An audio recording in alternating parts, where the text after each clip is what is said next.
उत्तर प्रदेश विधानसभा में सरकार का 59,000 करोड़ रुपए से अधिक का अनुरूपक बजट ध्वनि मत से पास हो गया। इसके बाद विधानसभा का सत्र अनिश्चित काल के लिए स्थगित कर दिया गया। बजट पास होने के बाद मुख्यमंत्री योगी आदित्यनाथ ने प्रेस कॉन्फ्रेंस करते हुए समाजवादी पार्टी पर तीखा हमला बोला है। उन्होंने आरोप लगाया कि विपक्ष के हंगामे की वजह से सदन में युवाओं, किसानों और महिलाओं और साथ ही गरीबों से जुड़े महत्वपूर्ण मुद्दों पर विस्तार से चर्चा नहीं हो सकी। मुख्यमंत्री ने कहा कि सरकार जो अनुरूपक बजट लेकर आई थी, उसका उद्देश्य प्रदेश के हर वर्ग को लाभ पहुंचाना था।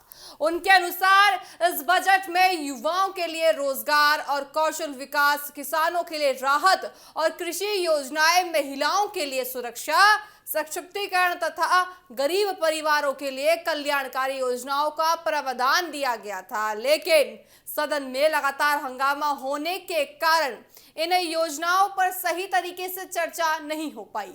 सीएम योगी ने कहा कि लोकतंत्र में विधानसभा सबसे महत्वपूर्ण मंच होता है, जहां जनता से जुड़े मुद्दे पर चर्चा होनी चाहिए। उनका कहना था कि सरकार चाहती थी कि सभी दल बजट पर अपनी राय रखें, सुझाव दें और प्रदेश के विकास के लिए सकारात्मक बहस करें, लेकिन विपक्ष ने हंगामा कर सदन की कार्यवाही को प्रभावित कर दिया, जिससे जनता से जुड़े कई महत्वपूर्ण विषयों पर चर्चा अधूरी रह गई। मुख्यमंत्री ने समाजवादी पार्टी पर निशाना साधते हुए कहा कि उनका व्यवहार युवाओं, किसानों और महिलाओं, साथ ही गरीब के हित के खिलाफ दिखाई देता है।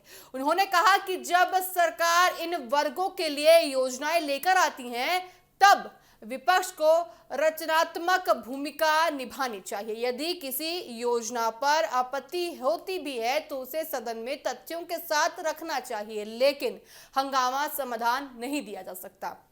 सरकार का यह कहना है कि इस अनुरूपक बजट में कई ऐसे प्रस्तावित शामिल किए गए हैं जो सीधे आम लोगों से जुड़े हैं। इसमें आंगनवाड़ी कार्यकर्ताओं या माफ कीजिएगा आंगनवाड़ी हो या फिर पूरी तरह से रसोई गैस की बात करें, ग्राम चौकीदारी जैसी बात करें, तो तमाम ऐसी चीजों की बात होनी थी। लेकिन विपक्ष लगातार हमला करता रहा, विपक्ष लगातार कहता रहा कि चंदा चोरी का मामला विपक्ष उठाता रहा। ऐसे में देखिए सदन की कार्यवाही पूरी तरह से प्रभावित हुई है। मुख्यमंत्री ने कहा कि प्रदेश का विकास तभी संभव है जब सरकार और विपक्ष दोनों मिलकर जनता के मुद्दों पर चर्चा करें।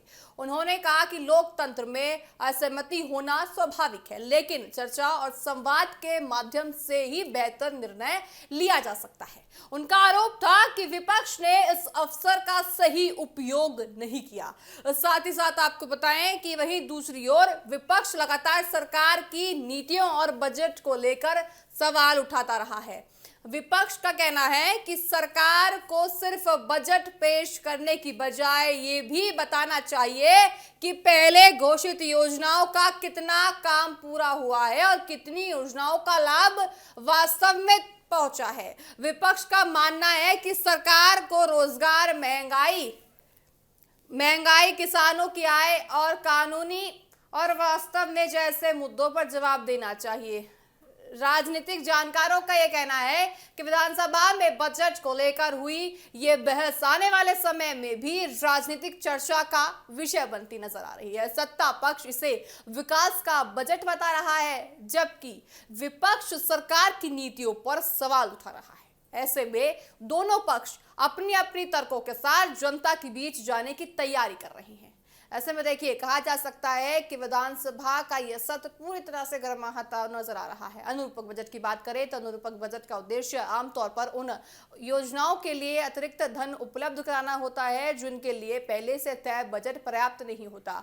सरकार का कहना है कि अतिरिक्त बजट से विकास कार्यों को गति मिलेगी और नई योजनाओं को भी लागू करने में मदद मिलेगी। यदि इन योजनाओं का प्रभावी ढंग से पूरी तरह से काम होता है तो कहीं ना कहीं लाभ सबको, पूरे प्रदेश को मिलता हुआ नजर आएगा। लाभ प्रदेश के लाखों लोगों तक पहुंचेगा।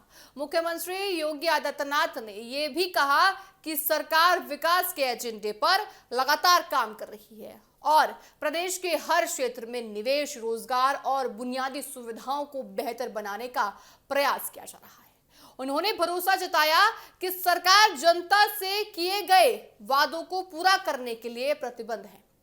और तमाम वादे सरकार पूरे भी कर रही है। दूसरी ओर विपक्ष का कहना है कि सरकार को केवल घोषणाओं तक सीमित नहीं रहना चाहिए, बल्कि योजनाओं के परिणाम भी जनता के सामने रखने चाहिए। विपक्ष का दावा है कि वह जनता के मुद्दों को उठाता रहेगा और जवाब सरकार से जवाब भी लगातार विपक्ष मांगता रहेगा। तो देखिए, कुल मिलाकर उत्तर प्रदेश विधानसभा में 59,000 करोड़ रुपए से अधिक का अनुरूपक बजट ध्वनिमत से पास हो गया है। लेकिन आपको अब सुनाते हैं कि मुख्यमंत्री योगी आदित्यनाथ ने किस तरह से समाजवादी पार्टी को आड़े हाथों लिया है। आपको सुनाएंगे कि मुख्यमंत्री योगी आदित्यनाथ ने किस तरह से समाजवादी पार्टी को आड़े हाथों लिया है, क्या कुछ कहा है, आइए आपको सुनाते हैं। जो अलोकतांत्रिक और असंवैधानिक चेहरा है वो एक बार फिर से विधानसभा सत्र के दौरान देखने को मिला है।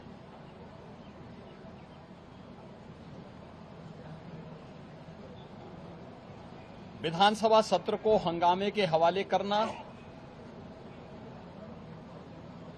प्रदेश के युवाओं, किसानों, महिलाओं और गरीबों के साथ भारी अन्याय है। मानसून सत्र में युवाओं के लिए, अन्नदाता किसानों के लिए, आधी आबादी महिलाओं के लिए और गरीबों के लिए नई स्कीम, नई योजनाएं प्रारंभ हो,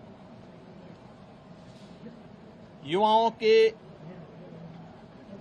एम्प्लॉयमेंट के लिए, उनकी स्किलिंग के लिए, अन्नदाता किसानों के लिए कोई नई योजना घोषित हो सके,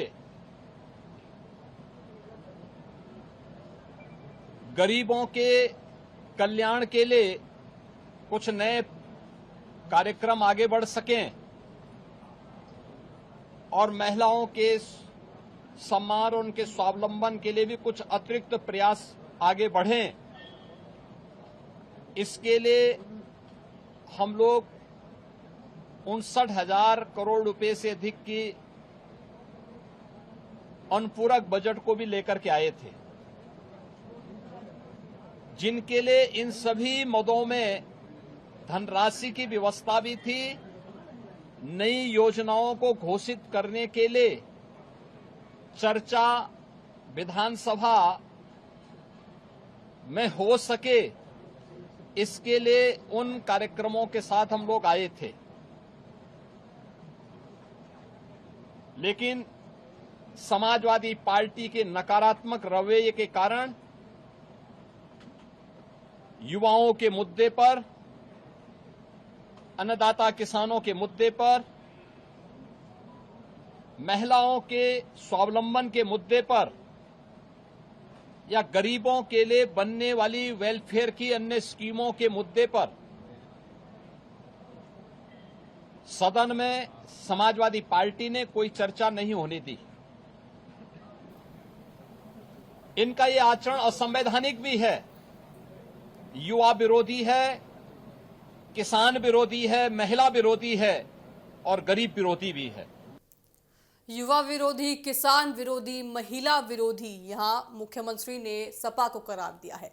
साफ तौर से उनका कहना है कि सपा चाहती नहीं है, यानी विधानसभा चले। तो ऐसे में देखिए, कुल मिलाकर उत्तर प्रदेश विधानसभा में 59,000 करोड़ से अधिक का अनुरूपक बजट ध्वनि मत से पास हो गया। लेकिन इसके साथ राजनीतिक बयानबाजी भी लगातार तेज है। मुख्यमंत्री योगी समाजवादी पार्टी पर युवाओं, किसानों, महिलाओं और गरीबों के हितों की अनदेखी करने का आरोप लगा रही हैं, जबकि विपक्ष सरकार की नीतियों पर सवाल उठा रहा है। आने वाले दिनों में इस बजट और उससे जुड़ी योजनाओं को लेकर राजनीतिक बहस और जारी रहने की संभावना है।